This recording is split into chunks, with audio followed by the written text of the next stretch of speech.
Top quality और consistent performance के लिए सिर्फ सिल्वर पंप्स। टॉप क्वालिटी और कंसिस्टेंट परफॉर्मेंस के लिए सिर्फ सिल्वर पंप्स, नाम याद रखना। आपण सध्या भंडारा जिल्ह्यातील मोहाडी तालुक्यात असलेल्या बोचली शेतशिवार परिसरात आणि आपण बघू शकतो इथं मोठ्या प्रमाणात जे आहे धान कापणी सुरू आहे।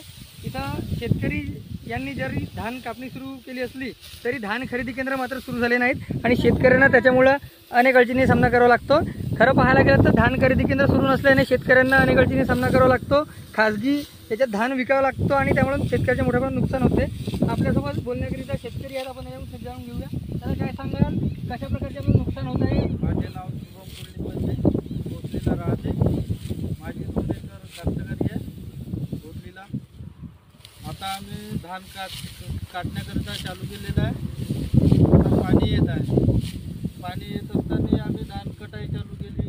पहिलेपासून जगवले हे आमचे उन्हाळी पीक आहे आणि आम्ही धान काटला तर पाणी आल्यामुळे आम्हाला धान ठेवण्याकरिता जागा नाही आहे।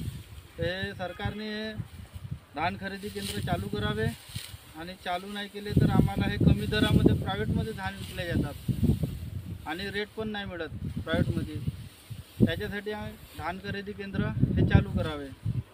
नक्की धान खरेदी केंद्र सुरू करावे, अन्यथा आम्हाला खाजगी बाजारात जे आहेत ते धान विकावे लागतील आणि त्यामुळे रेट मिळणार नाही, दर कुठतरी कमी मिळेल आणि शेतकऱ्यांचे नुकसान होईल। त्याच्यामुळे तात्काळ धान खरेदी केंद्र सुरू करावे अशी मागणी शेतकरी करीत आहे।